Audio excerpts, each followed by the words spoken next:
I don't know what to say. I'll just start.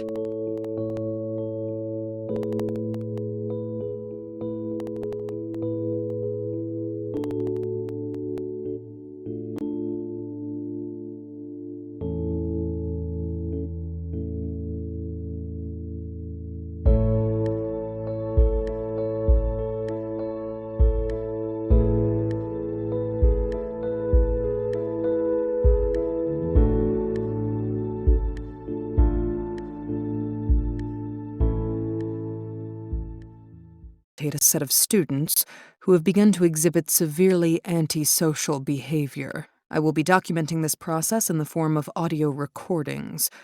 If I succeed in my efforts, then the information contained within these recordings may one day prove useful to others in my line of work who are faced with the challenge of reforming wayward students.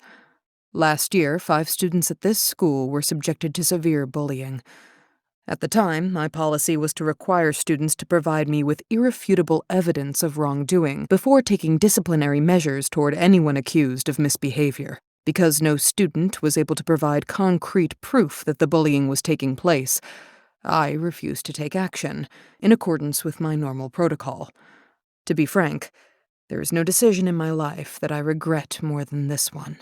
A long period of sustained harassment and a lack of intervention from the school faculty had a strong negative impact on the victims. From what I have been told, they were considering a suicide pact at the time when the bullying was at its worst. However, a remarkable event occurred that pushed them in a drastically different direction. The details of this event are vague, and stories about this event are heavily embellished and sensationalized. However, this is what I know for certain. A few weeks ago, a group of students from another school gathered outside of the entrance to Academy High. They were waiting for a certain student to arrive, a young woman named Osoro Shidesu.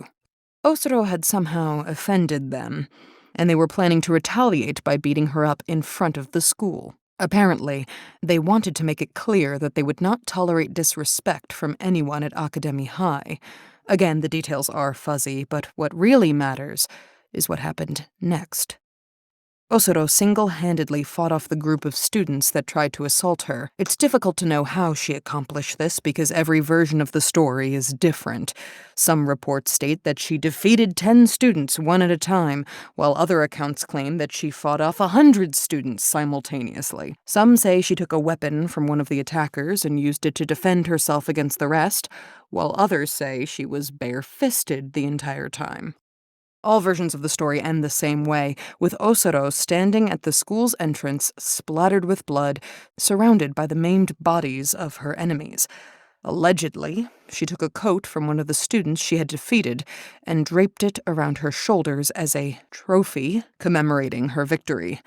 To this day, she attends school while wearing a tattered coat. For most students, that coat alone is enough evidence that this inconceivable event actually took place.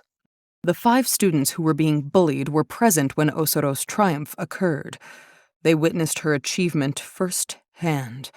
Instantly, Osoro became an icon to them, a physical embodiment of the idea that a single person can stand against a group of tormentors and prevail.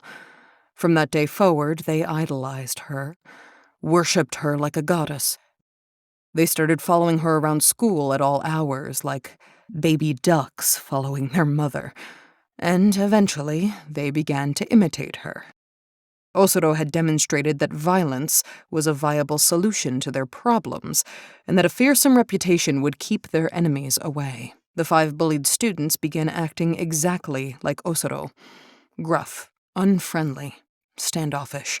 They dyed their hair blonde, exactly like hers. They styled their hair to give themselves the appearance of rebellious punks, and began carrying long, blunt objects at all times. They began showing up late to class, disrespecting faculty members, and so forth. They were originally targeted by bullies because they were the meekest students at school, and now they had become the exact opposite. Needless to say, the bullying stopped, but at a cost. The rest of the students at school began to fear them and avoid them, referring to them as the Delinquents. Perhaps this is exactly what they wanted. Perhaps they'd rather be feared and hated than bullied and victimized. Regardless, the faculty and the headmaster began to view them as a growing problem. The headmaster refused to accept the presence of delinquents at a prestigious school like Academy High. In the most recent faculty meeting, he announced that he was going to expel them all, including Osoro, purely for being a negative influence. However, someone stopped him. Someone spoke up in the delinquents' defense. It took a lot of begging, a lot of pleading, a lot of bargaining, but someone managed to stop the headmaster from expelling the delinquents. That someone was me. I feel responsible. No, I am responsible for what happened to those 5 students. I should have stepped in when I heard the initial reports of bullying. I should have put a stop to it when I had the chance. If I'd taken action back then, they never would have been driven to such desperate measures. They never would have taken such an antisocial path and turned out the way they did. Osoro is not the problem here. I am the problem. I am the cause of all of this. I am to blame. I know who the delinquents really are, deep down inside. They are traumatized children who were hurt in terrible ways and are scared that it'll happen all over again. That's why they act the way they do. The way they talk, what they've done to their hair, the weapons they carry, it's all because they want to project a fearsome appearance so that nobody will ever abuse them again. If I can make them feel safe at this school, maybe they'll drop the stupid facade and return to their true selves. I eventually managed to convince the headmaster to give me 10 weeks to rehabilitate the delinquents. We have an agreement. The headmaster, the teachers, and the student council will tolerate the delinquents' behavior for a period of 10 weeks and give me a chance to reform them. However, this arrangement came at a cost. If I am unable to reform them within 10 weeks, I will be dismissed from the school. I don't mind, I'm fine with those terms. I'm staking my career on fixing the problems that I created. It hurts me to say this, but it may be impossible to reform the delinquents with Osoro at school.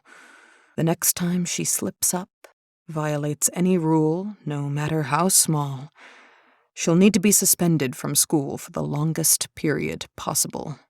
This will provide me ample time to speak with the delinquents, reason with them, talk things through, solve their problems, and get them back to their old selves. I just hope I'm up for it.